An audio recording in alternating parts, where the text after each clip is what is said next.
Hello friends, ఎవరైనా సరే చాలా ఈజీగా చేసుకోగలే సాబుదానా పాపడ్స్. ఫస్ట్ ఒక గిన్నెలో ఒక కప్పు సాబుదానా వేసుకొని 2-3 సార్లు కడగాలి వాటర్ తోటి. తర్వాత హాఫ్ కప్ వాటర్ వేసి రాత్రంతా నానపెట్టుకోవాలి, లేదంటే 5 గంటలు నానినా సరిపోతుంది. ఇలా నానిన సగ్గుబియ్యాన్ని మనం వాటర్లో వేసి ఉడికించుకోవాలి. ఒక మందంగా ఉన్న గిన్నె తీసుకొని 6 కప్పుల నీళ్లు వేసుకోవాలి. తగినంత ఉప్పు కూడా వేసుకొని, మీరు కావాలంటే జీలకర్ర అలాగే కొంచెం గ్రీన్ చిల్లీ కూడా వేసుకోవచ్చు. తర్వాత నానబెట్టుకున్న సాబుదానా వేసుకొని ఉడికించుకోవాలి. ఇలా నాకు 20 మినిట్స్ వరకు పట్టింది. చాలా సాఫ్ట్గా ఉడికిపోవాలి.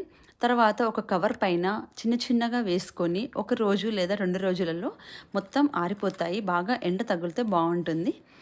వీటిని మనం స్టోర్ చేసుకొని ఎప్పుడంటే అప్పుడు ఫ్రై చేసుకొని హ్యాపీగా సర్వ్ చేసుకోవచ్చు. చాలా ఈజీగా చేసుకోవచ్చు. Thank you for watching.